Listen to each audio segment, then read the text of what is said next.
Hello students, let us continue the session on integers. In the previous session we have learned the properties related to the addition of integers. In today's class we shall discuss the properties related to subtracting integers. The first property is the difference of any two integers is always an integer. This property is also called as closure property. So the set of integers are closed under subtraction. For example, if I consider the difference of 7 and 4, we get it as 3, which is also an integer. The difference of minus 8 and plus 3 is minus 11, which is also an integer. So the difference of any two integers is always an integer. We say that the set of integers are closed under subtraction. The second property is for the two integers a minus b is not equal to b minus a. We say that the set of integers are not commutative. Here, when I consider 1 minus 2, I'll be getting minus 1, whereas 2 minus 1 will be equal to positive 1. Minus 1 and plus 1, they are not equal to each other. So the set of integers are not commutative. Similarly, we have the set of integers are not associative. The difference a minus of b minus c will never be equal to a minus b minus c. And also, the fourth property is a minus 0 will not be equal to 0 minus a.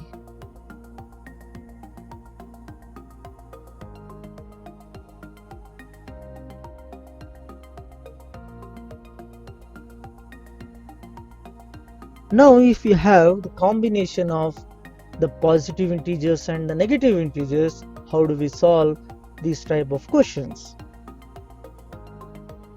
Here we have the combination of two positive integers, positive 15 and positive 5, and two negative integers, negative 11 and negative 7. In this type of question, how do we solve? We can rearrange the numbers and we can consider the sum of the positive numbers once and then the negative numbers. Here I have written positive 15, negative 11, negative 5, negative of a negative number is positive number positive 7. 15 and 7, they are positive now. They can be added and we get the sum as 22. And the sum of these two like integers, minus 11 and minus 5 is minus 16. So 22 minus 16 will be last step. 22 minus 16 is also same as 22 added to negative 16. We get the result as positive 6, or simply it is 6. So with positive numbers, we have to add it like the addition of like integers. Then we take negative numbers and then add it like addition of like integer. In the final step, you are going to add the unlike integers. So we need to subtract and consider the sign of the larger number. We get the result as positive 6. Similarly, we can solve this question now. Negative 72, negative 93, minus of minus 85 is positive 85, positive 78. So these two are like integers. We can add them. This every subtraction problem we can consider as addition question. When minus 72 and minus 93 are added up, we get negative 165, and 85 added to 78, we get it as 163, positive 163. So we have added all the integers with plus sign together and minus sign together respectively. Then we need to consider a larger absolute value minus the smaller absolute value. We get it as negative 2. So negative 2 will be the answer for the question. Same way, let's evaluate the expression minus 45 plus minus 32 minus of minus 69 plus 87. To solve this, let us rewrite the given expression. Then make the necessary changes. Here negative of a negative number is a positive number, that changes will do.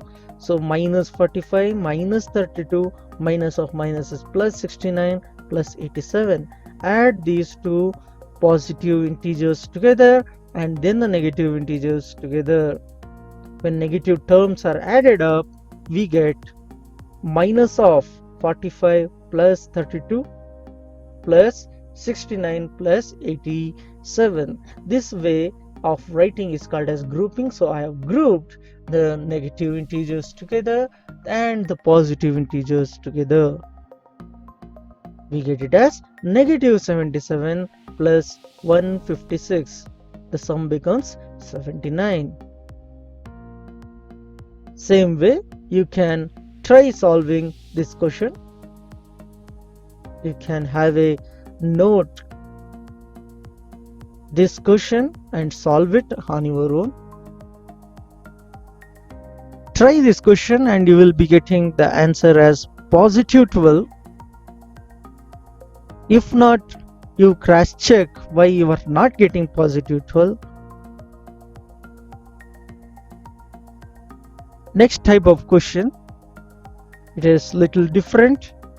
The sum of two integers is negative 17. If one of them is negative 7, find the other. Most of you may guess the answer. Is it a positive 10 or negative 10? Let's solve this. We can consider another integer as the sum of the integers minus the given number. The sum of the integers is negative 17 minus the given integer is negative 7. On simplification, we get it as negative 10. Therefore, the another number is negative 10. Now let us learn another very important concept called as multiplication of integers. How do we multiply the integers? In multiplying the integers, we use the short process of finding the sum of the given numbers as a repeated sum, and the sign of the symbols are also multiplied. Look at the example here. When positive 5 is taken 15 times, it is 5 multiplied by 15, which will be 75. When negative 4 is added repeatedly 12 times, we need to multiply minus 4 with 12. We get the result as negative 48.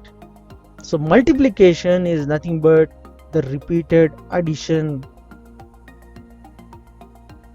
The repeating number is called as a multiplicand, and the number which indicates how often the multiplicand is repeated is called as a multiplier.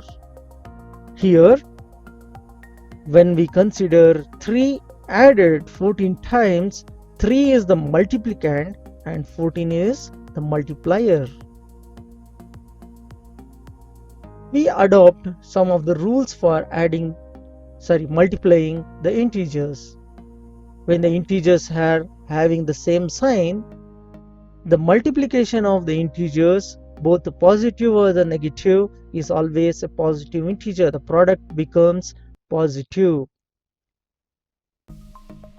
And in other words, when like signs are there, the result of the multiplication will be a positive number.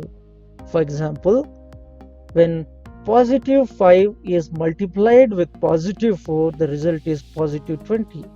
When negative 6 is multiplied to negative 3, the result is 18. When positive 12 multiplied to positive 12, we get positive 144.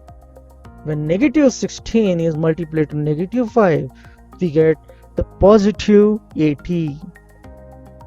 When negative 20 is multiplied to negative 10, we get positive 200. First we will multiply the symbol or the sign, and then we will multiply the absolute values. With this, you can guess if we have two positive integers, the result will be a positive number, or two negative integers, the result will be a negative number.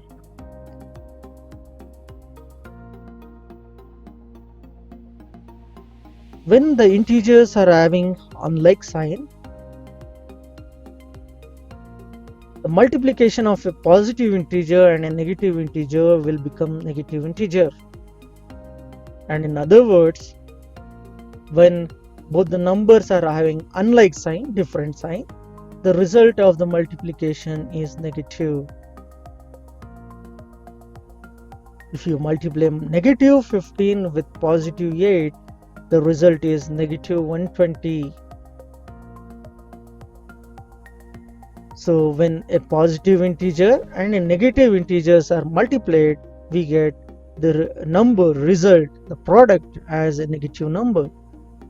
You need to note this. When two positive integers are multiplied, the result is positive. When unlike signs are multiplied, we get negative. Minus into minus is positive. So you can make a note of this particular thing.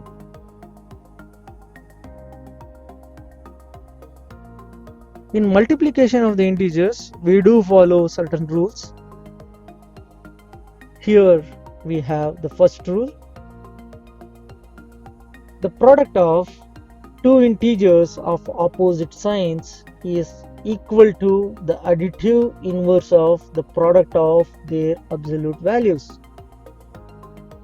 Thus, to find the product of a positive and a negative integer, we find the product of their absolute values first, then we assign the minus sign of the product. We take the additive inverse of the product. Here, when we are multiplying 7 with a negative 6, we multiply their absolute values 7 and 6, then we consider negative of that. So the result is negative 42. Same is the case with negative 9 multiplied to positive 5 leads negative 45. 3 multiplied to 9 gives minus 27. Minus 4 multiplied to 5 gives minus 20.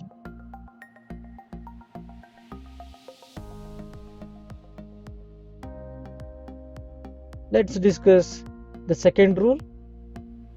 The product of two integers with like sign, their absolute values only to be multiplied, and the result will be a positive number.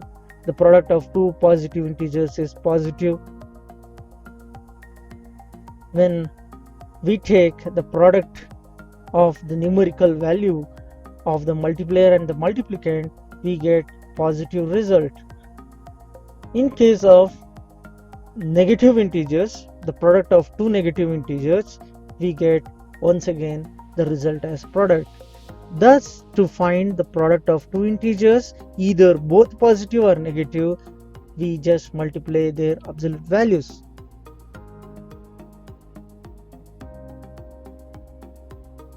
When unlike signs are there, we get a negative product.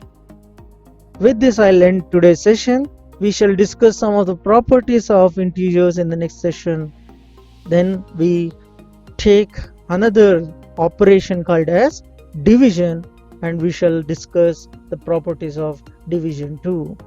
That's all for today's session. Thank you.